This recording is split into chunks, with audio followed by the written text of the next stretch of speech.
Welcome back to Nothing But Football, ladies and gentlemen. How are you doing? Join me today. It's a duo pod. It's me and Henners. How are you, brother? You good? The old gang back together again. Do you know I was talking about going to Blackpool and meeting Charlie Adam? Another thing I forgot to mention is that at like 3 a.m, a couple of blokes were like, Football Daily, Football Daily. Just couldn't believe it. Not Football Joe, not anything else. Football Daily. It is a historic piece of English football culture.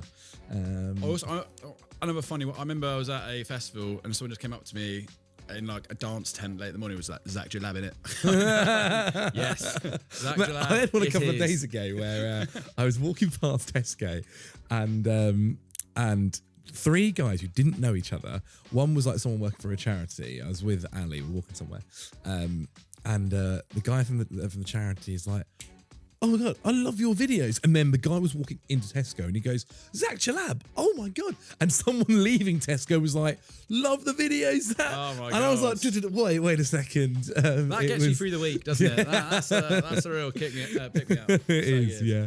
As you can see, no Ben Bowman this week. He'll be back next week, but do not worry. I hope you guys enjoyed the double episodes that are happening. More and more content is coming your way. We've got some big things planned for this season. As you can see by the title of this video, we're going to be looking back at the first match week, the first game week, the first weekend of Premier League football returning and talking about what we've learned so far, the biggest things that we've taken away from it. We might as well kick off with our 2 clubs. Monday Night Football, we saw Chelsea go away to Fulham at the Cottage. Yeah. It is the Cottage. Yeah, the Cottage. I don't know what I was going to call Cotteridge Road then, but that I was thinking of Vicarage Road. But yes, at the Cottage, under the lights, late kickoff. And I don't know about you, Henry, if you had the same kind of feeling. Obviously, you being a Fulham fan, me being a Chelsea fan, because all the other teams had played, and you'd seen United, which we'll get on to, losing to Hull City and so on and so forth. I was itching. I was absolutely itching to see what our teams were like. I saw actually Sky Sports put out a clearly bait tweet where they said, name a bigger derby than Fulham versus Chelsea. And the top comment was, I think 2 pigeons fighting over an old sandwich. It's a bigger derby. Well, it's game. Like, come on, it's getting better though. It is. It definitely is. I think so for sure. And it's on that, Chelsea last time lost in. It was the first loss we've had in a long time. I think you beat us as well at Stamford Bridge last year too.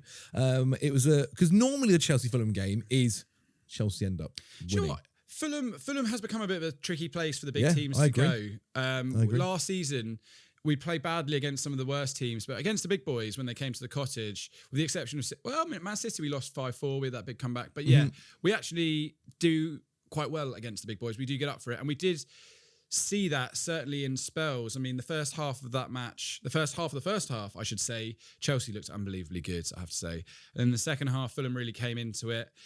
It's quite hard to know what to take away from Fulham because... Well, but before this, right, going into it, everyone was like, Fulham are going down. Arbeloa's come in. It's I thought it was very good fun seeing Jamie Carragher kind of interacting with him. But also Alonso. Cardona was so good. You had the new boys. Your whole front 4 were really like a really interesting pairing. Josh King, Palacios, Gonzalo. Yeah. Who was the other one? Well, there was Bob. Bob was Bob in there as well, who I thought played really well. All right, I'm saying that I'm looking down this camera. What I learned is that everyone saying we're going to get relegated is wrong. I'm sorry. I saw enough in that performance. Yep. We've got enough game winners that I think we'll be okay. Obviously, everyone's excited. It's first game of the season. There's a lot of fresh legs in there. But Josh King, we're talking about someone that was included in the England pre-camp in America. Tuchel seen enough of him to decide this guy deserved to be there. And you could sense that confidence in him. Last year, when he didn't get that goal against Chelsea at Stamford Bridge, which was really stupidly disallowed, you could see that there was like a weight on his shoulders still, and he really wanted to get those goal assist numbers because that's the kind of dumb, arbitrary way that players are judged more often than not. But we saw him really go after it in this game. He was creating loads of opportunities. I am super excited to see what Josh King can do. And I've said this already on the podcast. We've got a load of young players across various positions, certainly in attack, that I think will make a huge difference in this campaign. Now, the defence. Defence is tricky. The defence is tricky. But listen, again, I've said we need a new centre half. I've said that multiple times. And I make no bones about that. I actually think Cuenca's sort of an underrated member of our team. Joe, do you agree behind the camera as a Fulham fan? Yeah. Cuenca is all right. But Yeah, Robinson. What's happened to Robinson? I know he had that injury. Maybe it's as simple as he had the injury. But this is a guy who it felt like 2.5 years ago was spoken about as the best left back in the league. You know, who's going to end up picking him up? It felt like Liverpool were going to go and get him. Best attacking left back in the league. Okay, let's be clear. Okay, it was his assist numbers. Yeah, they were crazy. People were getting they were wild about his core defending ability. He's sort of a Trent light left back, if that makes sense. Yeah. And I think that's slightly unfair on Trent. But do you know what I mean? Well, he's such a physical beast, isn't he? His ability, like just by pure running numbers. There's a reason that Sessegnon was ahead of him at the back end of last season, because I think Marco Silva just trusted Sessegnon a bit more. Obviously, Anthony Robinson had an injury at the first half of the season. But look, it's not about. I still think having Robinson is a good thing for a side like Fulham. But yeah, it was so gun ho, and it was actually. If you'd read into Arbeloa's football, if you'd read into what he did with Castilla at Real Madrid, it was exactly that. It was front forward attacking football. And I think we have to remember, we came up against the Chelsea side. Cole Palmer, being left at home for the World Cup periods, it might have been annoying as a Chelsea fan, but I think you're going to reap some serious rewards this year. Buying what appears to be one of his best mates, and you heard about the interactions between the two before the transfer was made. He was clearly badgering Morgan Rogers, saying, come here. And like the Rogers signing, it's an obscene amount of money. I mean, every transfer this summer is about obscene at this point. I've almost given up worrying about the numbers. But it does feel like potentially Chelsea have fixed that problem. Everyone's talking about the curse of the number 9. I think the curse of the left wing has been a major problem for a long time. Since Hazard. With Chelsea now. Yeah, I think that's almost a more damning curse with João Pedro. So yeah, I think Chelsea's front three. I'm relaxed. I know this is quite a mid-table thing to say, but I'm relaxed about Arbeloa's first game trying to impose himself, being beaten 3-2 by a Chelsea team who I think are going to be very, very good this season. The only thing I'll say is that the 2 goals we scored in another world aren't really goals. But new signings, Gonzalo Palacios, I think, as Joe Tomlin said, he's got a kind of weird energy about him. He's quite funny. He's quite a scatty forward player. Really enjoyed that. Your next few games are, you've got Sunderland away. You play obviously Wimbledon today, which is also a very unique thing here because of the scheduling. Wimbledon? Yeah, because of Monday, because we played on Monday and the Carabao Cup games have to happen this week. And they needed not enough days between playing and their next game. For the first time in a long, long time, Fulham are playing at home at the same day Stamford Bridge is playing, Chelsea are playing at home. Is that right? Yeah, so West London's busy tonight. Very, very busy. That's the London Transport Authority just banking on not many people turning up to these games. Putney Bridge not going to be fun. My God. You might get one whole Stamford Bridge out of these 2 fixtures tonight. But no disrespect to Wimbledon, that's great. But you got Wimbledon at home today. Obviously, we've got Luton, which I'm going to later. Sunderland away on the weekend. Palace at home. Liverpool. And then United before the start of October's international break. Listen, as long as we've got points on the board by the time we get to Liverpool United, and even then, it's, you never know. There's tough games everywhere. Like, I think we beat Sunderland away at one. I can't remember, but anyway, Sunderland away is always going to be tricky. So we Fulham historically have never been a great travelling side, but I mean, let's see. Like at the end of the day, we've got a new manager. Players will be wanting to impress. I really did like what I saw from Fulham. We do need to wisen up defensively. You press really high, like it's... Yeah, and can we maintain that intensity over a 38-game season, plus all the extras, as you've just mentioned? Because I really think Fulham, that fans just want a cup run. We want a Wembley run of sorts. Yeah. So that's going to be the challenge. That was never Silva's priority, was it? And then interestingly, actually, Everton, David Moyes' comments this week with the press officer asking about, would you like a cup run? And he was kind of said like, that's a stupid question. But basically put it back at them being like, look, would you rather out in the second round, but you stay in the Premier League? And everyone obviously said stay in the Premier League.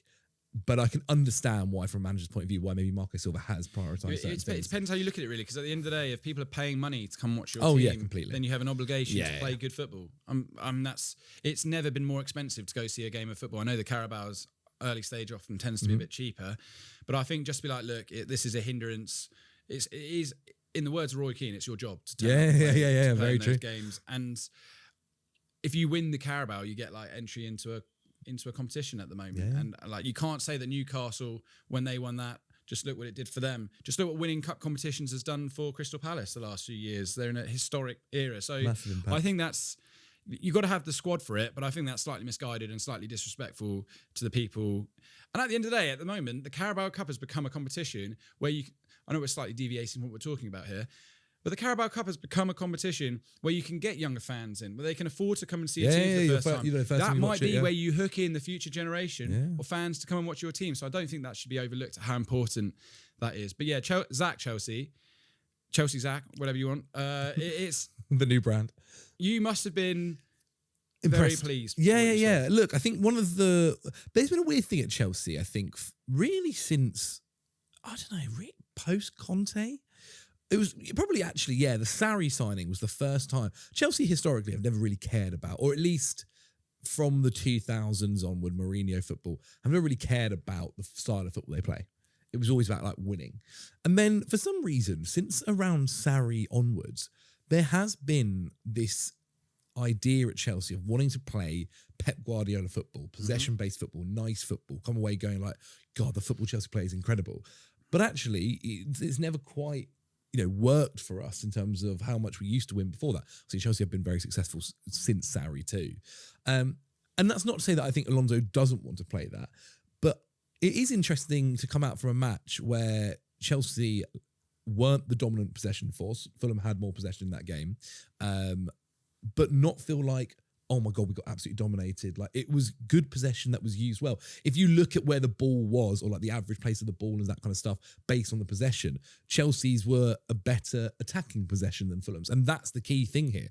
Chelsea's attack, it looked like for a long time, especially, as you mentioned earlier, that first half, was really, really impressive. Like, as you mentioned, Cole Palmer, somebody who looks like he's been reborn, who's somebody who's shaken off that injury that, I think it's interesting to kind of, you can tell the difference between the Cole Palmer we've seen maybe for the last 2 years, who has had this groin injury, to now a fully fit Palmer who's been able to have, 3 months off and not have to play too crazily and come back with maybe a little bit of fire in his belly, with something where he's hungry to prove people wrong and do really, really well at that. Then João Pedro, brilliant to see he's just continuing the form that he's had in pre-season and had last season as well. And even Morgan Rogers, I'd actually say Morgan Rogers, maybe until the goal, hadn't had the best debut so far. But it's just another player who is so kind of goal heavy, thinking about that, putting himself in the perfect position after that brilliant Lacroix kind of right wing dribbling to find himself in that role. Like, those three together, I think, are going to have a really, really good time. Again, if Chelsea are up against a low block system, don't be surprised if suddenly it's a little bit harder to see them kind of finding their ways in there. The way Fulham played, I think, allowed Cole Palmer and Pedro to really flourish, going in behind, all this kind of stuff. I think that really gets the best out of them. What I was most impressed about Chelsea, and it shows where the money's been spent and why you're at the big boys, it was that combination of functionality and structure with letting the creative players do creative things, because it was little turns, little jinks, perfect passes from Cole Palmer, little dribbles that unlocked Fulham, and that's the difference. And really, it was your world-class players doing world-class things in front of a fairly functional back line and midfield. And shock horror, you now play Malo Gusto as a right back, or right wing back, where his job is to do overlapping runs, which he proved to do successfully under Pochettino, and now, not in the 10 position where Maresca was putting him, and he looks really good again. He looks really, really positive. I think there are, I was slightly worried, no Caicedo. I love Reece James in midfield. I love Reece James just playing. I thought he was good.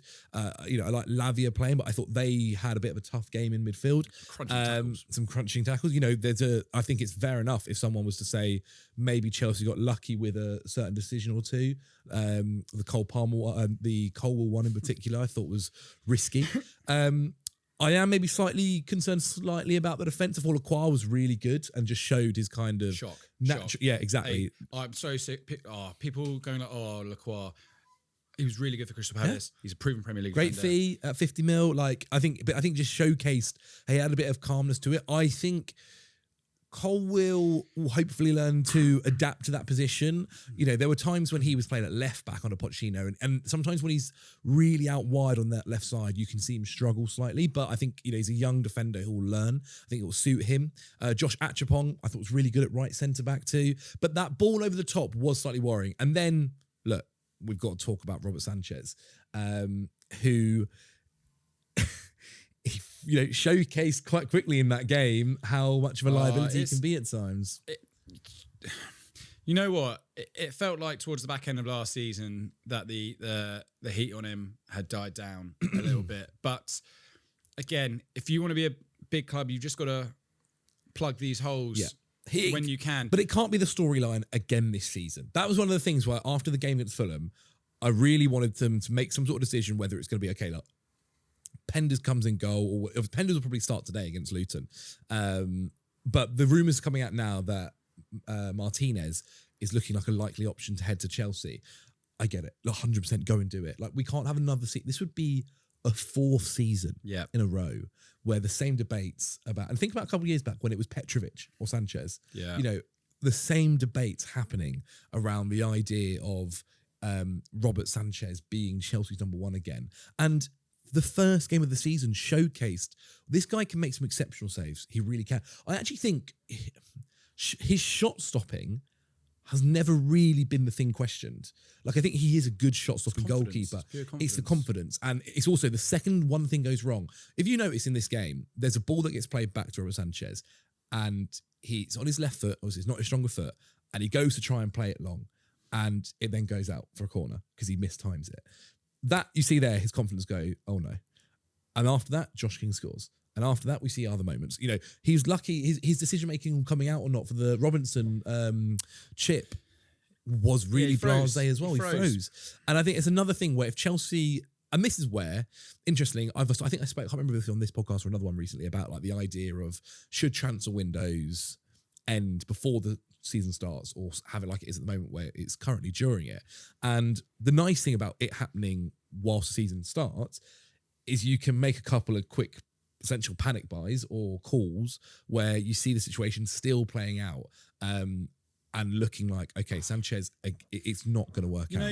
United, when they got Lamens in, I think, even though I don't think anyone predicted he'd be the success that he has been, but he is proof of what happens when you have a calm, collected figure behind a defence, because that relationship between those two is so essential. Just the confidence, confidence in your defence. Definitely. If Emi Martinez, and this could well have happened by the time this video goes out, if Martinez is available for around £10 million, which for Chelsea is chump change at this point, you just go and get him. He's 33. I know he's got a dodgy little finger or something like that, but he has consistently been one of the top performing keepers, not only in the Premier League, but on the world stage. He can deal with the pressure. Confidence, let's be honest, not an issue. Yeah, definitely does not like that. he will revel in that. And like for him, big payday, even if it's just a 2-year stopgap before you get, before Penders comes of age, before maybe someone else comes available in the market, just go and get Emi Martinez, because it fixes that problem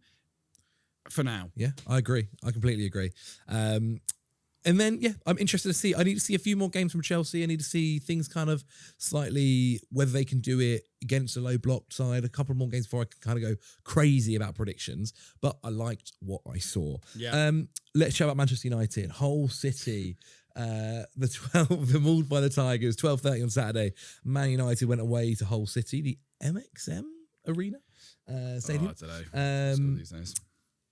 I thought it was a very interesting game. Within the first 20 minutes or first 10 minutes, I thought, wow, Hull could be a really bad side here in the Premier League this season. Yeah, you mentioned it. Put it in the Football Day chat. I kind of thought there's a lot of options. I think they still gave United a lot of chances, and maybe also to their credit, it's the first 10 minutes. Or for a lot of these players in their Premier League, in the Premier League, they're experiencing what they fought for a long time. There's a lot of pressure on. They're playing Manchester United. You can hear the home crowd going crazy for being back in the Premier League. And maybe it was just like, look, they needed the 10 minutes to settle down. They're obviously very, very impressive at set pieces. Very, very impressive at set pieces. I'd also say United kind of poor at defending set pieces. But they did a good job. Like, I think they'll be a bit of a nuisance to play against. I still think defensively they're a little bit suspect. I still think they will give away a lot of chances. I think there could be some, Hull? Yeah, Hull. Yeah. Rough scorelines for them. But look, for a newly promoted team who haven't been in the Premier League in a long, long time, to already have 3 points after the first game is after playing Manchester United, a European team, a Champions League team, it's a very, very impressive result. Yeah, and you know what? The big signings they made, the Zalakis midfielder. in goal, he was exceptional. Then Mendy, one of the goal Mendy. scorers as well, he he's came very in for good. about 20 million from Rayo Vallecano. So they've spent 40 million on those, over 40 million on those two players, and they've both had exceptional starts to their Premier League careers. Ollie McBurney, say what you want about Ollie McBurney, he will run and run and run. And he'll be a nightmare for some of these defenders to come up against this year, because that's what he's all about. He's got a bigger dog nuisance, isn't he? He's got some dog about him. He's been around, he's played in other European leagues at this point, so he's got the experience. It's quite fun to see him back in the league. But yeah, honestly, Hull were quite.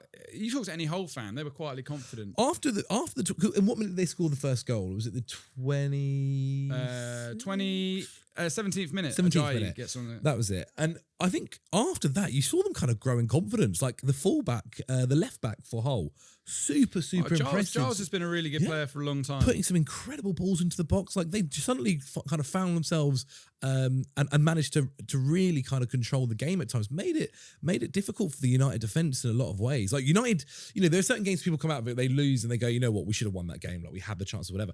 United don't really have a leg to stand on. They were poor in a lot of areas. The irony about Giles being good is it was Carrick that really elevated him at Middlesbrough. It was Carrick at Middlesbrough that got him to where he needed to be. But do you know the two big losers of I know Aston Villa, but Spurs and United, the thing that they both had in common is you looked at their starting lineups and you thought, that wasn't really what I was expecting. Yes. Do you know what I mean? Yeah. That's not actually the team I thought. Like Dorgu, left wing.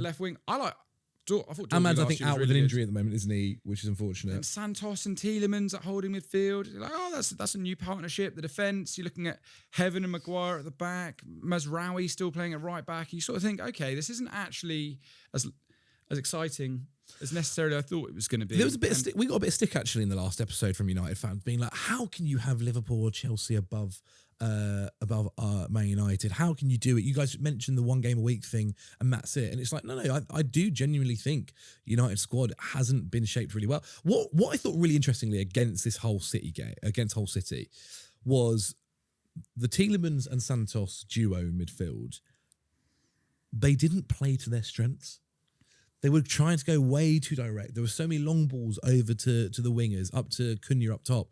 And one of the, if you're going to have Andre Santos and Tielemans as your double pivot or, midfield two, whatever you want to call it, they're not going to be guys who are looking for consistent over-the-top ball, wanting to play the over-the-top ball. They're guys that want it short. They want to play the feet. They want to kind of bounce things around and do this. And when it suddenly then becomes a bit more of a doggy game and a lot of running involved, it's going to struggle. This is, why Baleba is so important to have got over the line now.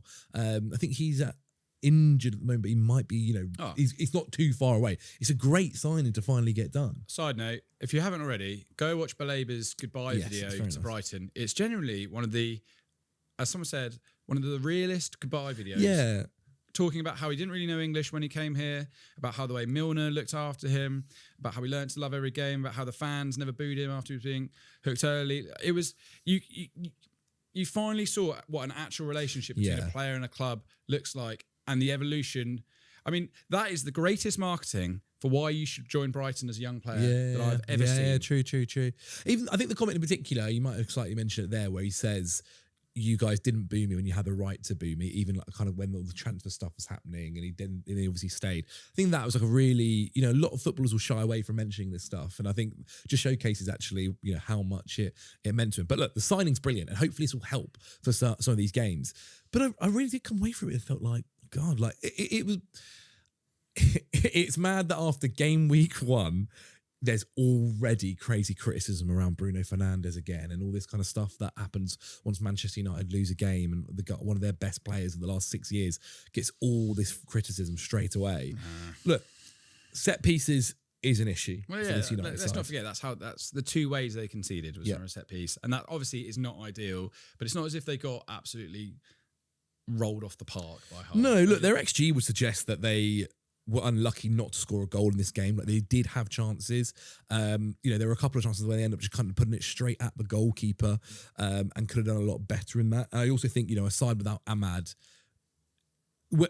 I would prefer to play a team, a Manchester United side that has Dorgu starting on the left wing than Ahmad being featured. And obviously they didn't have him there; he was injured, so obviously they're going to be at a slight disadvantage. You know, United had 21 shots on that in that game compared to Hull's 8.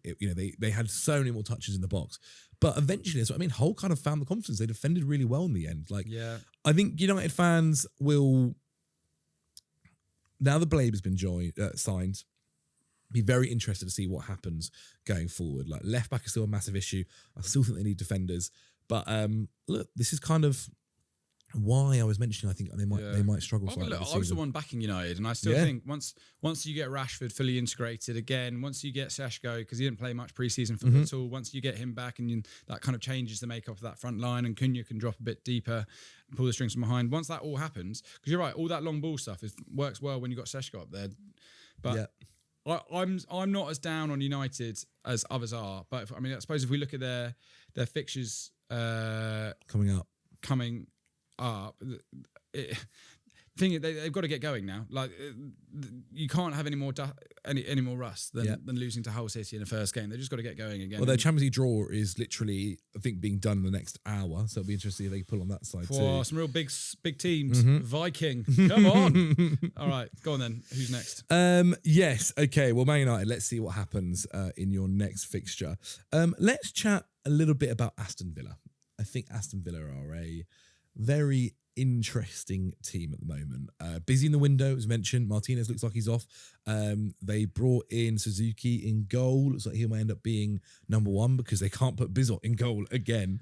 I put a tweet out that ended up, doing a decent amount of likes in the end online when I saw their starting lineup against Brighton, and I just put the tweet, Jesus Christ. Yeah. Think of this Villa side at the end of last season: Ollie Watkins, Morgan Rogers, Tielemans, Martinez, Konsa, Digne.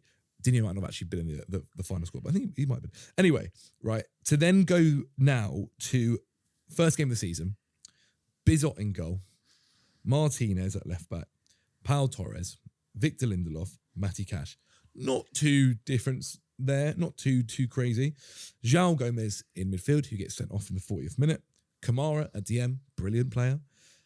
Hemmings, Barkley, McGinn, and then Buendia up top. Like, it is a very, very vastly different side. Again, it looks like they're bringing in a few more signings. It looks like Jackson's about to come through the door, which I think is a really good deal, especially if it looks like Ollie Watkins going out. Before we get into maybe discussing Villa, what do you make of that Watkins situation? Because I think a lot of Villa fans feel like they've been disrespected, feel like it's, considering how much they've backed him and how key he is to their side, the fact he's now pushing a move to go to Saudi Arabia to obviously get a payday, doesn't feel good. Well, look, if you can sell him and get Jackson in for £15 million more, then I think it's a deal worth doing at this point in time. But yeah, I do think it's a sad end. It seems uncharacteristic of him. His relationship with Unai Emery has always been a little bit frayed in recent years because it's not felt like Emery's fully trusted him, certainly in the last 12 months. Yeah, there's been something happening there, hasn't there? So I think it's a shame. It's a down tools, if that's to be true, for a move to Saudi Arabia. I think he is disrespectful. And he is a player that played in the lower leagues. I think sometimes you forget, when you're a player that comes through that side, you haven't made the money that some guys have when they were 21 and at a massive side and earning 40 grand a week. Suddenly there is this opportunity to get a big long-term contract that pays you ridiculous wages. And I'm being devil's advocate here. I do side on the fact that, look, this is slightly poor from Watkins, at least to go about it in this way. To refuse to play, to refuse to do this stuff. I don't mind him pushing for that move. It's the way you've gone about it that I think is tough. And look, he's not put out his side yet. He might come out and say something completely different, that it was something that he wanted to get done early, whatever. If it was like Arsenal bidding for him, I could maybe understand. Well, I think that was where it kind of started, was the fact that Villa never sold him to Arsenal was it January before? Something around then. I think that's when things kind of started fraying between him and Emery. And I think one thing that's worth mentioning, Unai Emery didn't start brilliantly last season. It does take some. They do sometimes go through rough patches. It's a brand new squad, and the problem is here. Well, partially. Well, the whole point of a pre-season, is to blend your squad together. this is basically like a shop that's opened and has continuously changed what it's selling for the first month, so people don't really know what to expect. It's like, well, what is this shop? One minute there's coffee, then there's like exactly. tea. You're right. Hemmings, Barkley, McGinn with Buendia up top is not. I couldn't believe the vision of Villa that you're expecting to see. Looks like what they're negotiating with Rafa Leao. It's between Villa and Galatasaray. Yeah, let's bloody go. And then it's they just need to get. They just need to get settled, really. And it's going to be tricky because they've got Champions League again. But yeah, get Suzuki in goal as quickly as possible. I'd even be running out Garnacho more often. I mean, I can't pretend to know too much about Hemmings at left wing. Yeah, he's a youngster, isn't he? He's a young lad. Through. But yeah, you cannot...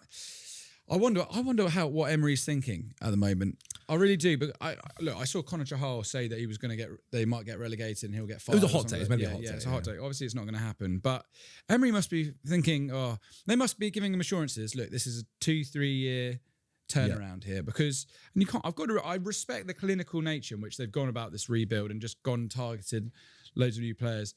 But you cannot judge Villa at this moment in time. Because there's so many new players joining, and that whole Watkins pushing for a deal, that shows to me that some of the old guard are getting a bit jittery in there. They are going, oh God, so-and-so's gone. Maybe I should just cut my losses while I can this process and leave this to a new generation of players to come through. So it's up to the likes of John McGinn, even like Ross Barkley. He's an experienced head in that dressing room now. It's up to those two to really try and get this team in order. But I'm backing Villa to have a start. And to be fair to Brighton, having gone to Tromsø in North Norway, like in the end of the earth, to have gone to Mordor, drawn 0-0, come back, and then put on that performance, Hinshelwood's.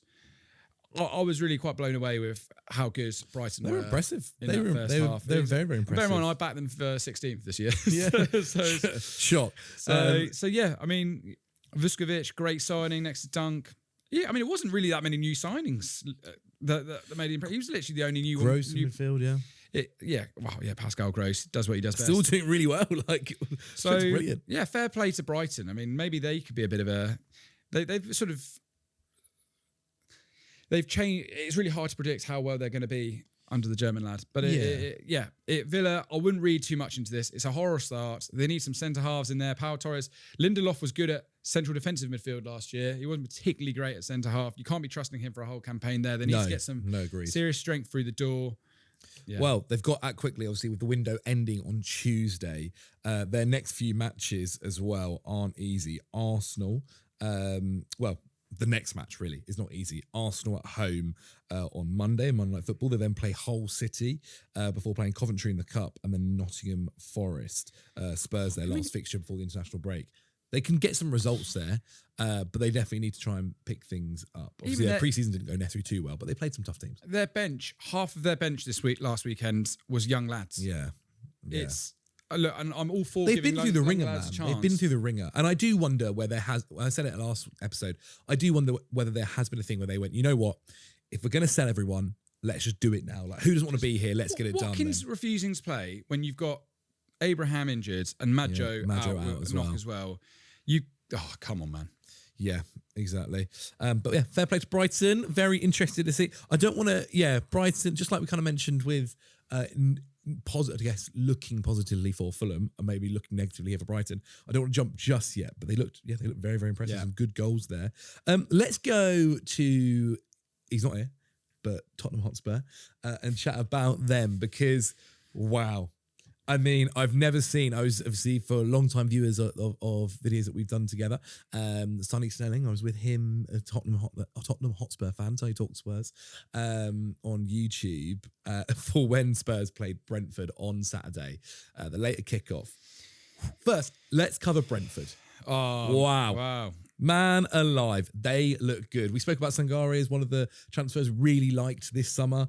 Someone to keep an eye on. And do you know what, Zach? I don't know where you found him from, but when that move happened, you were like, this guy's unbelievable. And everyone's going, Zach, are you seriously watching Longs? Do you know how much? You're spot on. I'd actually seen the highlights of him a couple of weeks before that. That was the basic thing. But he looked really good. If he maintains this, it's one of those signings where you go, how is it? Yeah. How did no one else look at the team that just came second in France and look at their best player and not think, Mate. hold on, he'll be good. How did Brentford squirrel away, just being like, look, come here. It's this is the kind of signing that helps a mid-table team maintain that integrity and push a bit further up, because it's just so impressive and smart. So They looked amazing. my boy Coyote got a goal. Come on. Lewis Potter, your boy Lewis Potter. Coyote, sorry. Looks very good. It looks like they've actually listened to us as well. Looks like they've got Malik Diouf through the door too. Obviously, it was something that was being rumoured beforehand for a while, which would be is such an amazing signing. They're going to be a right problem to play against this season, Brentford. They're just really solid all over the park. Like even Sharda on the left wing. You know, they could have had another one if Thiago scored his penalty. They looked super, super impressive. I mean, their next few games, again, is Leeds away this weekend. Then they play Sunderland before playing Reading in the Cup, Brentford, and then Chelsea just before the international break. They could be genuinely top of the league.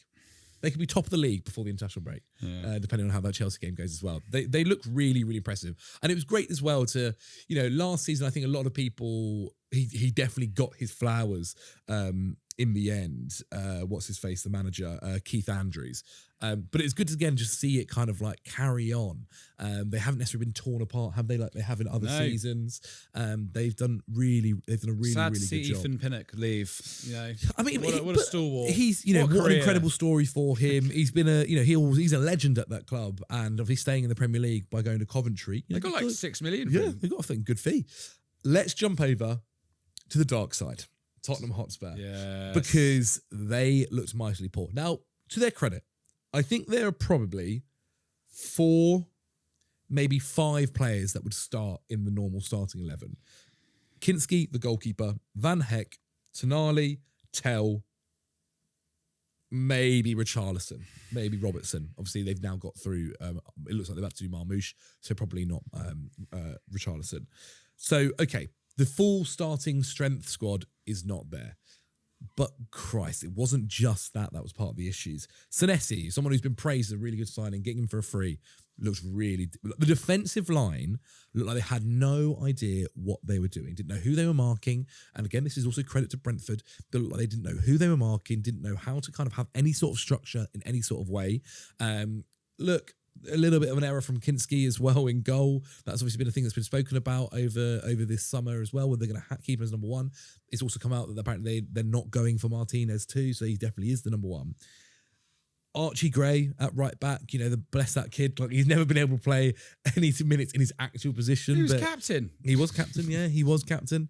Though, to be fair, like, I don't know, maybe Robertson could have been, maybe Richarlison or Gallagher could have been. What you saw is one home team that know each other unbelievably well. Yes.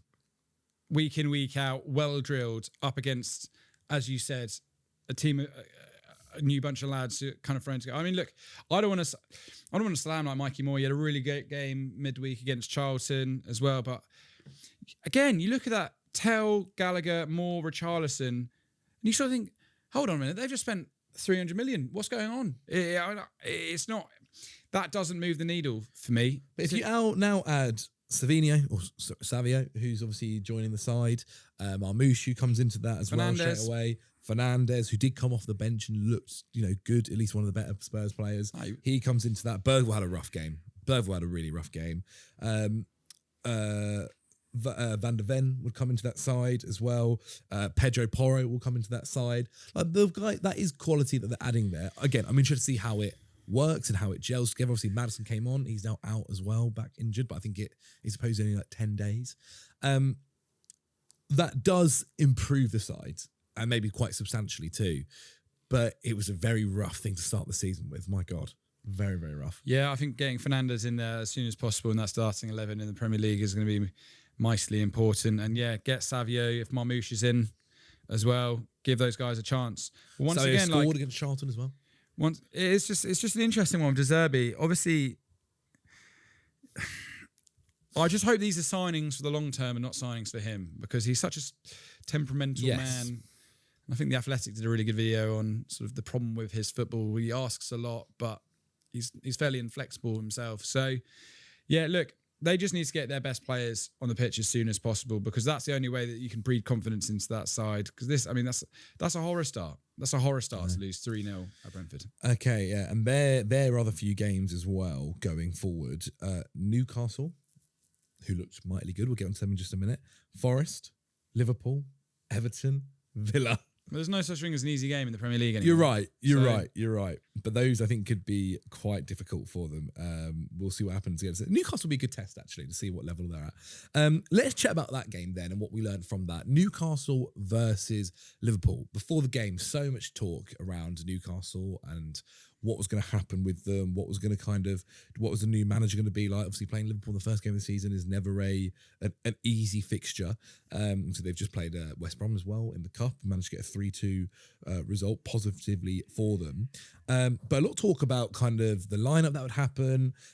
How would kind of Matheus Yassel do in this side? I think he spoke really well. Oh, he's good. He's quite likeable. He's cool. Quite likeable. Yeah, he's very cool, actually. They gave him that horrible, I can't remember who it was, but someone's like, oh, we're coming for Lewis Hall or something like that.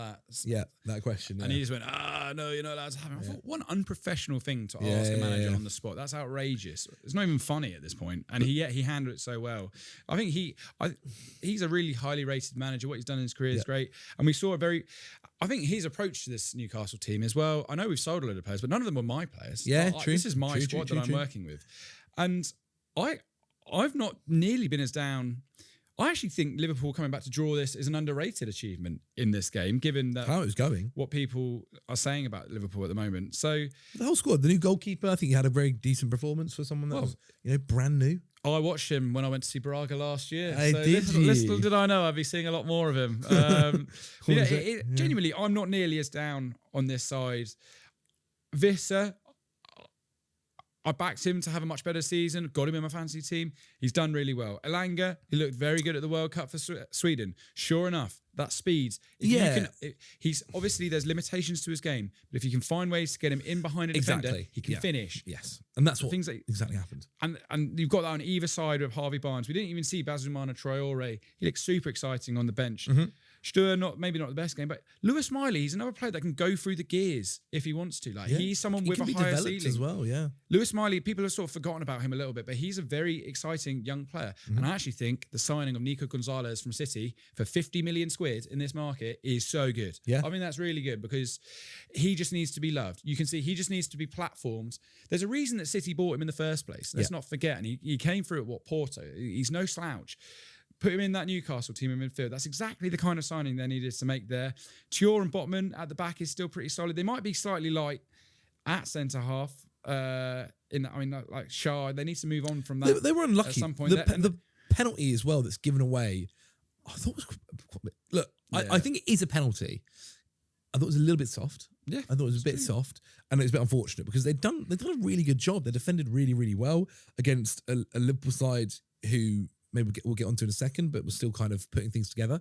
But for a side who there was so much negative press around them, it felt like, when we did my ranking video, Newcastle were kind of shoved into a rough place of 11th, 12th, and kind of let's see what happens. Because no one really knew what this, Newcastle, no one really knew what this Newcastle side would be. And I think, again, look, it's early days, it's the first game, but they showcased, you know what, there's a bit about them, there's a bit of fight there. And okay, they may not have Gordon, they may not now have Bruno G, they might not have Tonali, but they are kind of adapting to the the bows they do have, the arrows they do have, and how they can kind of get the best out of it. I think genuinely, I know Dan Burns injured. If you get one more centre half through the door, like a Tomori-esque figure, and as we've said multiple times, another like Cam in there, then I think Newcastle's team is pretty set up for a good season. Yeah, I think so as well. Let's chat about Liverpool then. Iriola's first official Premier League game in charge of Liverpool. His side, when you look at it, it's not too bad. Alisson in goal, Frimpong, Jacquet, it's not Van great. Dijk, Kirkes, Szoboszlai, Gravenberch, Rion Gomor on the right, Wirtz, Gakpo, Isak up top. Gakpo actually scoring a very nice goal as well. What do we make of this Liverpool side? I think actually, as we're recording, it looks like the Barcola deal is happening. I think it's something along the lines of 140 million euros to get him. So what's that, 120 million pounds? But we'll have add-ons. I think 100 mil, whatever. A left winger that might then see the likes of a Gakpo. That might see a likes of the Gakpo kind of moving on to. I think it's kind of mad. I think that's mad selling Gakpo. Yeah, I agree. This season, he's become a bit of the banter figure amongst people. He is not that bad. Like Gakpo, again, at the World Cup, you saw what he could do. He scored quite a few goals for the Netherlands. Okay, the problem is you always know he's going to try and jink back in his right foot. But I'm sorry, like the numbers back up a pretty good player. Like to get rid of him and just rely on Munoz and Barcola. And I think Barcola can play across the front line. It's not like he's going to play exclusively at left wing. I think you'll see him drifting into right wing as well, in the side as well. I just think selling Gakpo, given all the games they've got coming up, is a really poor decision. But I think Gary Neville's spot on. They've spent all this money and not gone for a single fullback. Not gone for a fullback. If you look at this Liverpool team right now, and also I'm talking about depth here too. If you think about, they need another fullback. They probably need two fullbacks. They need a left back and maybe a right back. I know Conor Bradley's out injured, but they need to make a decision if it's going to be which one it is, and it feels like it's going to be more put to Frimpong. They definitely need another option at left back. They need another centre back as well. Joe Gomez, obviously, you can't rely on his fitness. They need a DM. My God, they need a DM. Somebody to do that kind of job for them. They need a right winger. What about 5 or 6 different players here? Yeah, it's not. I mean, it's not all going to happen. It's not going to happen this summer. Gamoa's going to have the year of his life. But Rio's position. Look, I know he can play either side and he can do the right wing very, very well. But he's a left winger. He is someone that's made for the left wing. But he's obviously now going to be shifted out onto that right. And I don't hate the idea that Rio Gamoa has a full season where he plays loads of minutes on the right wing, plays in the Champions League on the right wing. I don't hate that whatsoever. But you still need someone there to help him as a right winger. Victor Munoz, I guess he's another left winger, can play out on the right, but is that the backup properly? I thought he looked actually not too bad when he came on. I think it's very quick. Zobotzlai is going to have to. This could be a generational campaign from him. He is going to do some serious work in this Liverpool team this year. It's just bizarre. Like I think they're so short. I think they're so short on players. Is it something we said though as well? Look, we've spoken about it already about Iraola when he first came to Bournemouth. Took Bournemouth a long time to get going, but once they got going, they were this exceptional side. Yeah, but he hasn't got the players to play his style of football for a whole season. He hasn't got the depth of squad. I don't know, like the Araujo deal, I think was great. Like, I don't mind it. It's a cheap alternative just to fix a problem in this squad. Like he can play right back as well if he really needs to. But you can't be having Tsimikas and Kirkes as your 2 left back options at this point in time. You can't only rely on Conor Bradley and Jeremy Frimpong as your right back. I just don't think he's got the strength and depth at this moment in time. So maybe I'm wrong. Maybe I'm totally wrong. Sometimes having a small squad is quite useful. Yep. But I feel like there's a core group of lads here that are going to have to play an awful lot of football, but not just that, play it unbelievably well. And that's where it's going to be tricky for Liverpool. Okay, we'll be very interested to see how they get on throughout this season. All right, let's move on then to another team. We spoke about them beforehand in our predictions, possibly European football on the cards. Leeds have played Nottingham Forest twice now, back to back in the Carabao Cup as well, and beat them twice. The bogeyman. Away. I wonder, in that scenario, do you go back home? Do you go to Leeds? You played them on, what day did they play? They played... it's a good question. Do they? I'm trying to find which day. It was Saturday, wasn't it? I'm pretty sure. Yeah, it was Saturday. Do they then go home? Do they, find a way to train? How far's Leeds from Forest? Do you know what's kind of embarrassing is they beat them with their A team and they beat them again with their B team. Yeah, it's true. Dan James, have that. He's come on and scored in their next game. James Justin though, 2 unbelievable games for him. I'm actually really pleased because he had such a bad injury. I think for a long period of time. See James Justin playing as well. It's just the thing about this Leeds side is they've become even harder to beat. Like that back line. I said it once and I'll say it again. I think the James Trafford signing is one of the best you'll see. I cannot believe that no one else was in for him. You look at the Chelsea situation, you wonder like, God, should they have done it? Even though it might have blocked Penders, should they have got him in? Muharimovic, such a good player. Yeah. They've just made that back four. So I'm a huge Jacobijol fan. I think he's brilliant. Rondon? Rondon. He's played a lot. He was at Rennes. He was doing bits for a while. He's half decent footballer. Like Ampadu, I think is one of the most underrated players in the Premier League. I'd agree. In holding midfield, and then they've got the choice of Stack or Tanaka, both who are really excellent options. So they've just got a very, very solid base on which to work on. They're going to be really hard to beat. It's just about how can they elevate their team to get the goals in as well, because as we said, like Calvert-Lewin for a whole season or in Mecha, it's tricky. They probably need another striker through the door. It does look like that's what they're trying to work on at the moment. But then, Harry Wilson, Aaronson, I think Leeds fans are right to be getting slightly excited about this. Okafor, I mean, we'll see. Yeah, they need another attacking player through that team. Well, they were trying to get Mudryk, weren't they? They were trying to get Mudryk on loan, and there was something about... Why do you want to get someone who hasn't played football in ages? They might see something, they just want pace. But there was something along like Chelsea basically rejected it. I think it was along the lines of they felt like he would either not get enough minutes in that side, and obviously the key thing for Mudryk now is just playing football, at least for this year. And also maybe didn't feel like he would play in the kind of system for him. If you think about it, they play 3-5-3, whatever, 3-5-2-1. He's not a left wing back, is he? No. And he's not really. He's not a Brendan Aronson replacement. Is he? You're right. So you're right. It is actually quite smart. Yeah, that's not him. No, he's a winger. He's left a winger. He's a front three. So I actually think that's really smart from Chelsea to not do that. There you go. Let's touch upon Forest then, because as we said, rough to lose twice at home to Leeds. Boo-hoo. They've just got the Liam Delap signing over the line. That's done. Rising to £50 million. I think Liam Delap might do quite well actually at Forest. I think this is a guy that look, maybe I'm thinking optimistically and trying to think for the best here, but it's someone who at Ipswich showcased he can be a Premier League striker.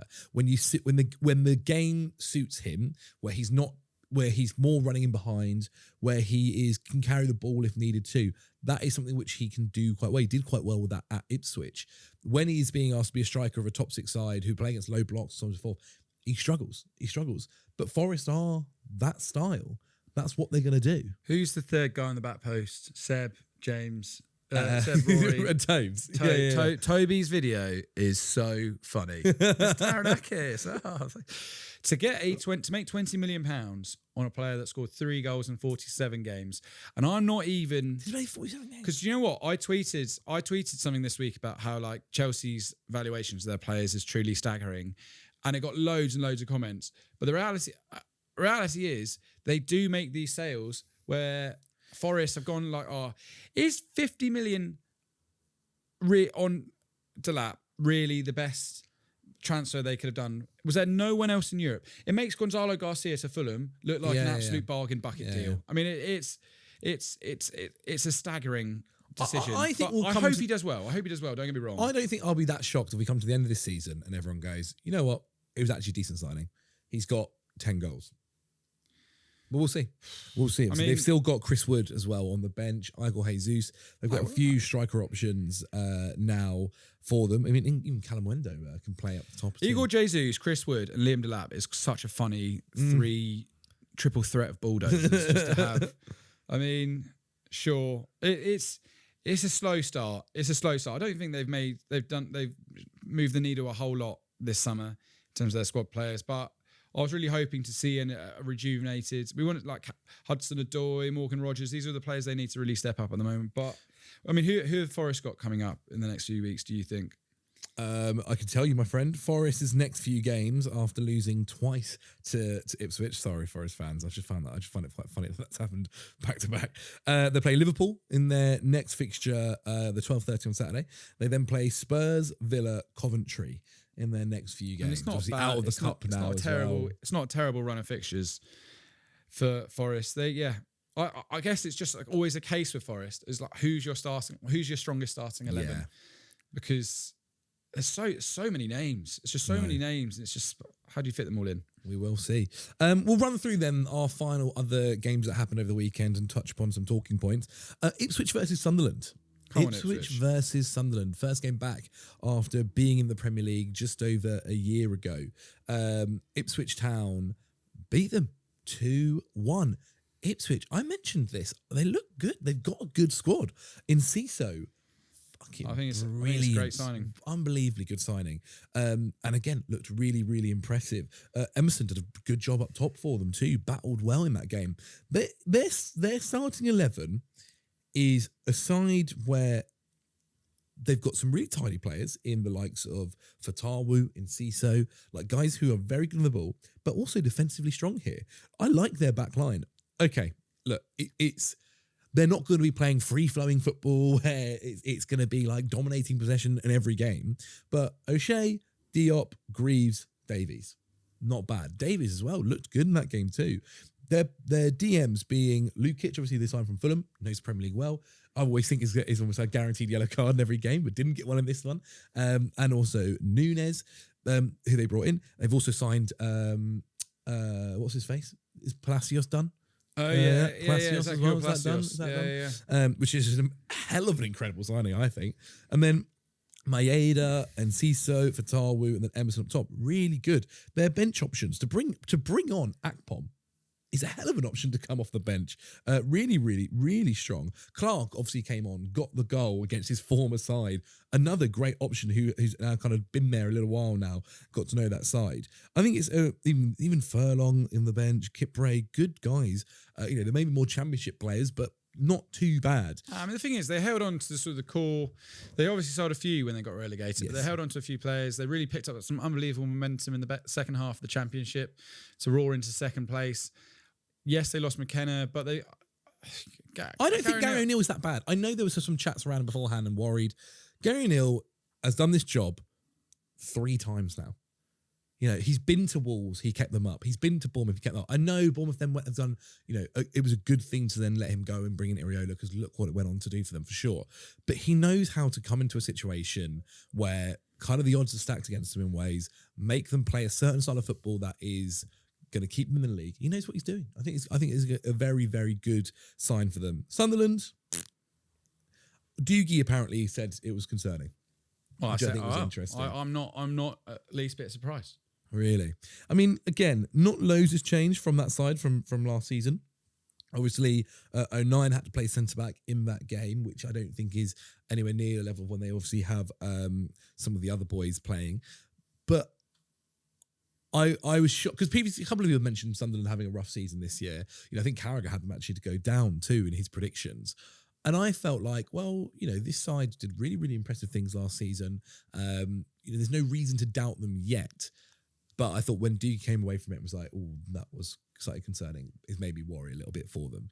So we'll see what happens. But it is early days. They've still got a bunch of players.